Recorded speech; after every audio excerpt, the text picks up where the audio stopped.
மீண்டும் ஒரு பேராபத்தா? தமிழ்நாட்டிற்குள் நுழைந்த HMPV வைரஸ். யாருக்கெல்லாம் வைரஸ் தாக்கும் அபாயம் உள்ளது? சீனாவில் பரவி வரும் HMPV வைரஸ் தற்போது இந்தியாவிற்குள்ளும் நுழைந்து விட்டது.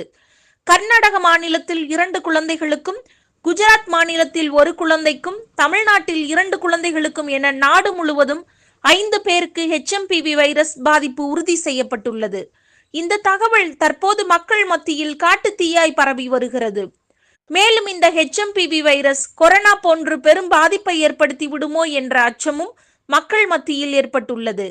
HMPV வைரஸ் எனப்படும் ஹியூமன் மெட்டாநியூமா வைரஸ் சுவாச பிரச்சனையை ஏற்படுத்தக்கூடிய ஒரு வகை வைரஸ் ஆகும். இந்த HMPV வைரஸ் தற்போது சீனாவில், குறிப்பாக சீனாவின் வடக்கு பகுதிகளில் அதிகமாக பரவி வருகிறது.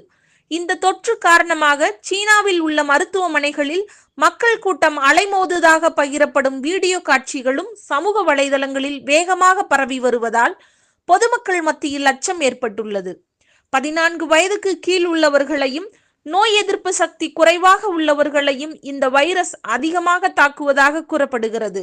சளி, இருமல், காய்ச்சல், தொண்டை வலி, மூச்சு திணறல் போன்றவை HMPV வைரஸ் தொற்றின் அறிகுறிகளாக கூறப்பட்டுள்ளது. அதே சமயம் இந்த HMPV வைரஸ் அசாதாரண வைரஸ் கிடையாது என்றும், பருவ காலங்களில் வரும் சாதாரண தொற்று போன்றதுதான் என்றும் கூறும் மருத்துவர்கள் மக்கள் அச்சப்பட தேவையில்லை என்று தெரிவித்துள்ளனர்.